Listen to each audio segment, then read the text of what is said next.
Dear friends, my dear students, I am just before you with a new video in English, Raintree English textbook. First chapter is Living Dreams, written by Vinita Ramchandani. Vinita Ramchandani is an editor and published author of more than 18 books for children. She writes for fortnightly column. Fortnightly column means weekly columns. A fortnight means group of 15 days. So she writes fortnightly columns. It means to say weekly columns. Mumbai for kids for midday. She loves telling stories and enjoys conducting imagination, building workshops for children. In this very text, she has described about a very imaginative boy and how he sees and is seen by the world. Now, boys, I would like to give you the summary of this very chapter. This very chapter is about Damu. Damu is the main character of this chapter. Damu lived in a fantasy world where everything he did was transformed into an adventure in his head.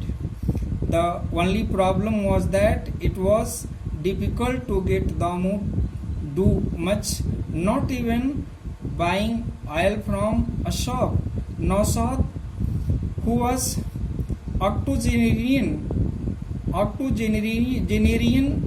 fisherman, his age was over 80 years. Nausad, the old fisherman, had watched Damu and remembers what it was to be young. He joins Damu with his father and uncle one fishing trip and shows everyone why it is sometimes important to remain a child. Then, boys, this is the summary of this very story. Living Dreams. Damu was such an imaginative boy that he was always lost in thoughts.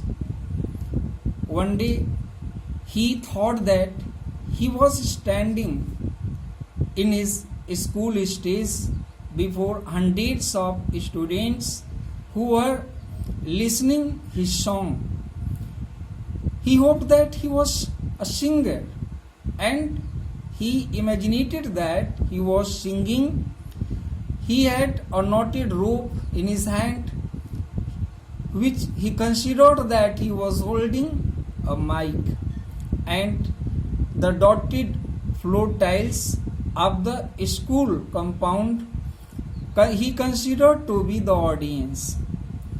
In the crowd, when he was singing, Damu saw his father and his uncle, who were also presented there, and they were overwhelmed by Damu's talent. Seeing his singing talent, both were regretting the times they had scolded the boy, because Damu's father and uncle had traditional fishermen. Fishing was their tradition, their business, and they wanted Damu to be also a fisherman. But Damu did not want to be a fisherman. He was always lost in dreams of doing the big things. Therefore, his father and his uncle always scolded him. And when they saw Damu singing in the school compound, they were overwhelmed for scolding the boys. That what he did.